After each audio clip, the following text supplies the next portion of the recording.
Did you know that we also have our very own 4th of July in the Philippines? And no, I'm not talking about the Philippine-American Friendship Day or the Philippine Republic Day, which also happens on July 4th, but I'm talking about the longest anti-colonial revolt in the history of our islands. Who was Francisco Dagohoy and what happened to his rebellion? Let's learn more. Wait lang, if you do not speak or understand Tagalog.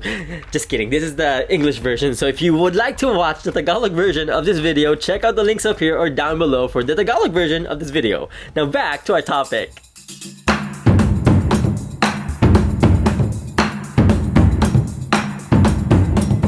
Mabuhay, or in Kapampangan, luwid kayo, or in Bisaya, mabuhi. Welcome back to another video. It's me, Kirby Araullo, your friendly Pinoy historian and culture bearer. And if you are new to my channel, in this channel, I make videos about our people's history, our people's culture, and everything in between. So don't forget to like, share this video, comment down below, and please subscribe. So as many of us know, the 4th of July is the US Independence Day, or the Independence Day of the United States of America. Because it was on July 4th, 1776 when the founding fathers of the US, of the United States, declared their independence from Great Britain. When the 13 colonies explained why they are no longer under British rule. When they proclaimed to the world the independence of what is now the United States. And in the Philippines, the 4th of July was also designated as the Philippine Republic Day or the Philippine-American Friendship Day as a recognition of the official recognition of the Philippine independence by the United States. But did you know that way before the United States declared its independence from Britain, we already had our own, very own 4th of July in the Philippines? And again, this is not about the Philippine-American Friendship Day or the Philippine Republic Day back in 1946, but this was about the Dagohoy Rebellion that happened more than 3 decades before the US Declaration of Independence. And this year, 2021, is the 277th anniversary of the Dagohoy Revolt against the Spaniards in the province and the island of Bohol, in what is now Central Philippines. And this historic revolt was led by Francisco Dagohoy. So who was Francisco Dagohoy and what led him to lead an uprising, a historic uprising against what was then the most powerful empire on earth, the most powerful colonial empire on earth? So, for those who may not know, the Dagohoy Revolt or the Dagohoy Rebellion is considered to be the longest anti-colonial revolt in the history of the Philippines and perhaps even in the history of Southeast Asia. And according to the historian, the Boholano historian Dr. Jess Bellarmino Terol, the Dagohoy Rebellion started on July 4th, 1744 and it lasted until August 31st, 1829. It was an uprising that lasted 85 years. Actually, in the modern-day flag of the province of Bohol, you'll find 2 bolos. And for those who may not know, a bolo is a weapon that is similar to the machete. And one of the bolos in the flag of the province of Bohol represents the legacy of the Dagohoy Revolt. But did you know that Francisco Dagohoy was not really the name of Francisco Dagohoy? His real name was Francisco Sendrijas. But today, we all know him as Francisco Dagohoy. So where did Dagohoy come from?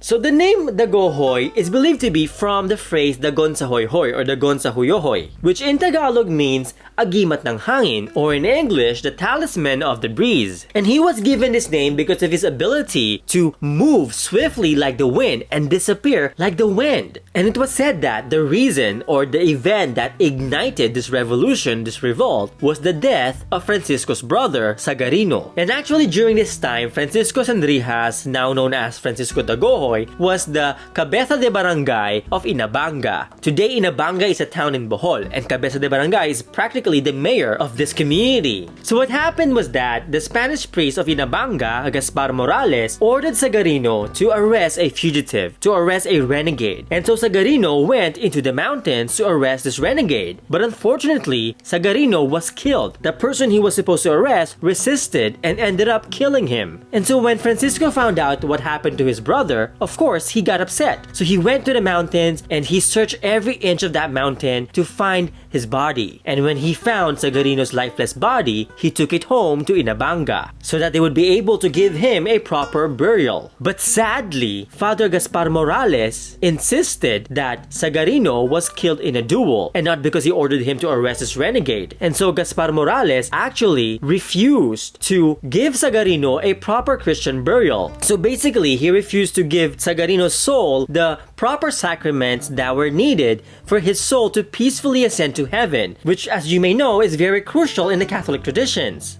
And actually, for many days, the body of Sagarino was just laying out there in front of the church, that the priest did not bother to take care of it, did not bother to give it a proper burial. He just let it rot in front of the church, in front of everybody, which of course angered Francisco even more.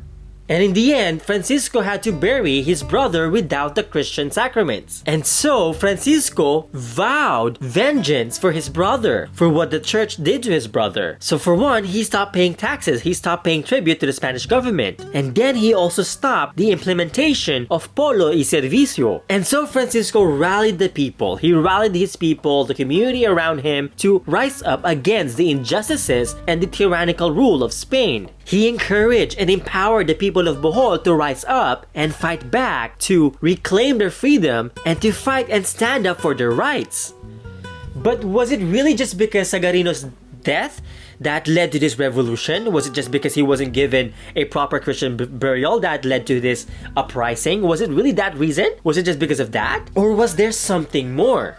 The deeper reason behind this uprising, behind this historic revolt of the Bol-anon or the Boholano people, was actually the policy of Polo y Servicio. Polo y Servicio was a policy or a practice that the Spaniards did in the Philippines for over 200 years, for almost 300 years. And it was a policy that required, or rather forced, the people of the Philippines to work in labor camps that only benefited the Spaniards. So they would work in labor camps away from their home. And often these were very hazardous and unhealthy conditions, and this led to a lot of problems. Well, for one, it was practically slavery. And overall, in the 250 years of Polo y Servicio in the Philippines, it literally crippled the ability of the Filipino people to feed themselves. It led to hunger and the exploitation of the native people. So it wasn't just because Sagarino died that thousands of Boholanos rose up to fight the Spaniards, to fight for their freedom. Because in reality, thousands of people in the Philippines were fed up by this time. In reality, thousands of Boholanos were fed up of Polo y Servicio and the tyrannical rule of the Spanish colonialism. And so they joined and united with the movement led by Francisco Dagohoy in this historic uprising against the Spaniards. But wait, how big was this revolt? Was it an epic, massive uprising, or was it just a small rebellion? So from the very beginning, in the year 1744, on July 4th, 1744, there was already over 3,000 Boholanos who joined Dagohoy in his uprising to fight for the liberation of their people, to fight for the freedom of their motherland, and for justice against the tyrannical rule of Spain. And by the year 1770, their numbers blew up to over 30,000 people, 30,000 Boholano revolutionaries. And again, this was back in 1770, in the 1700s. 30,000 people in the 1700s joined this revolution, years before the American Revolution even started. So if this wasn't massive, then I don't know what massive is. This was an epic uprising.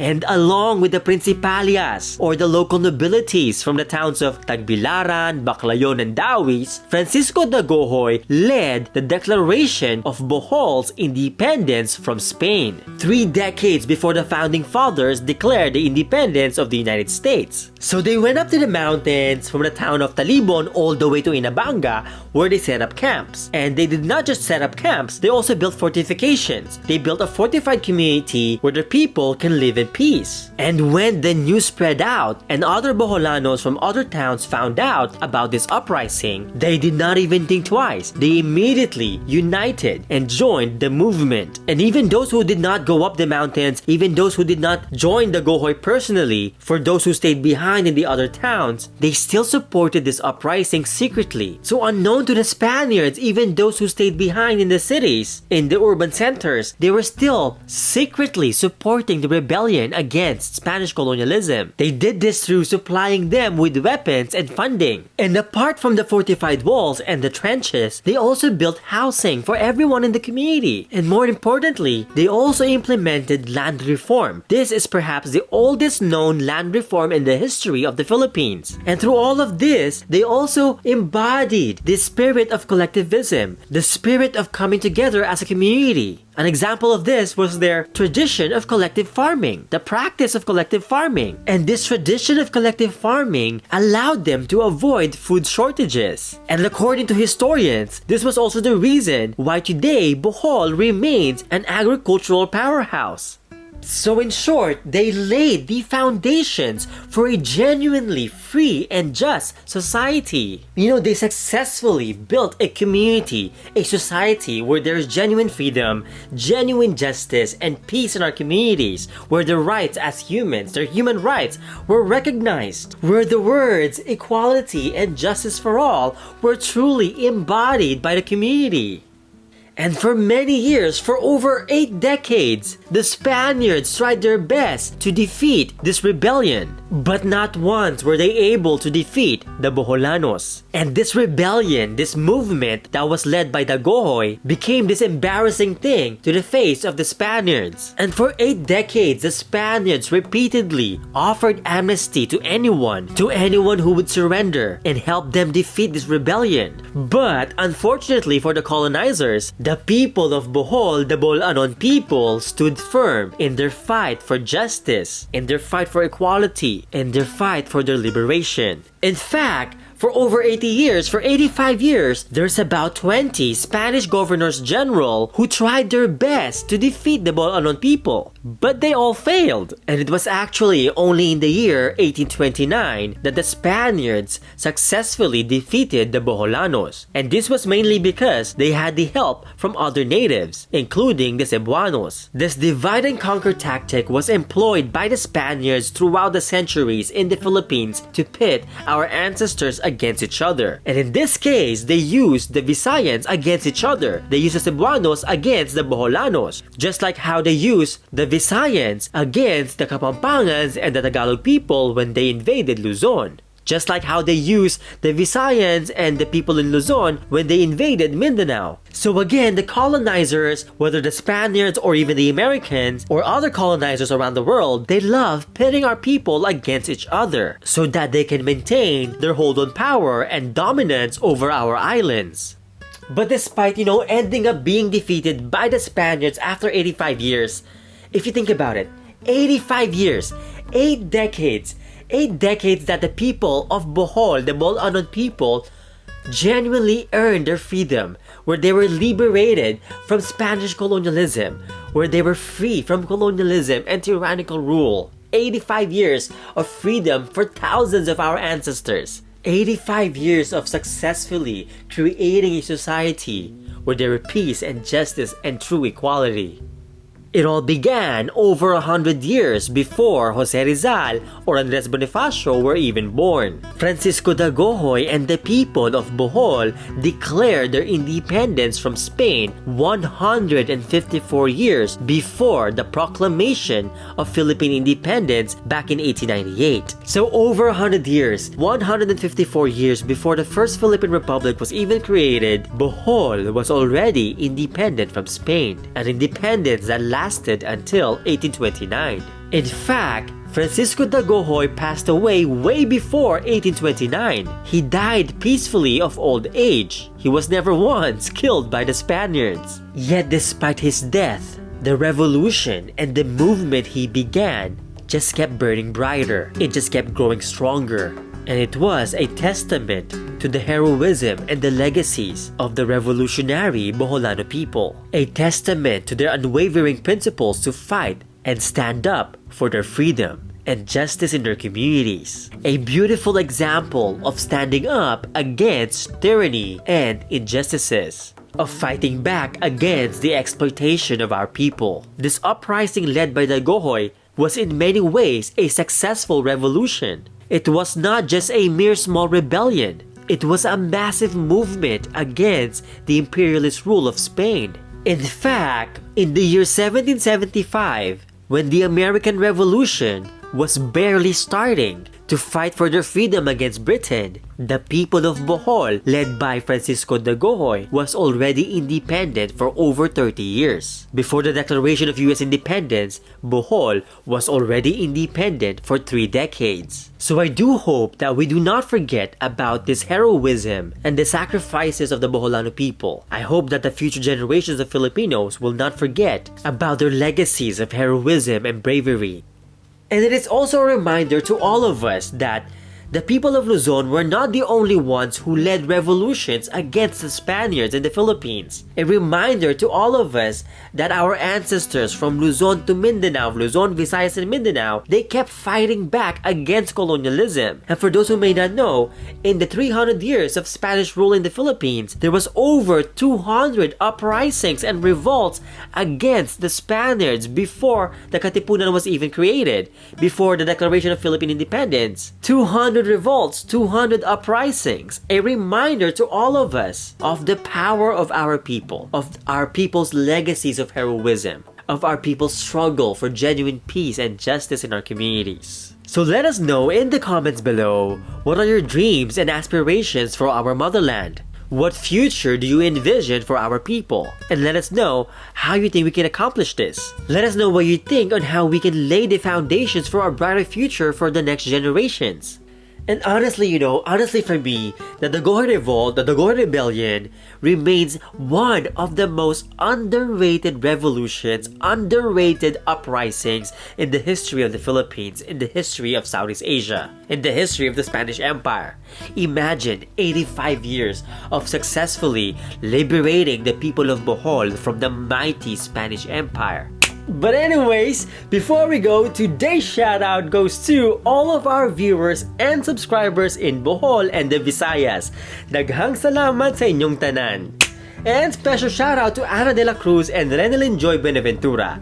Thank you, maraming salamat for educating our younger Filipinos about our deep and colorful history through creativity. Maraming salamat, mabuhay kayo. And special thanks to all my patrons through the years for all your love and support. Thank you for helping me make more videos like this. And for those who want to help me make more videos like this, show your support and please be my patron or get a copy of any of my books or coloring books or any of the merch linked down below. Maraming salamat po, or in Kapampangan dakal pong salamat, and in Bisaya and Bol-anon daghang salamat. See you next time, or in Tagalog kita kits, and in Kapampangan mikitix, and in Bisaya kita aita.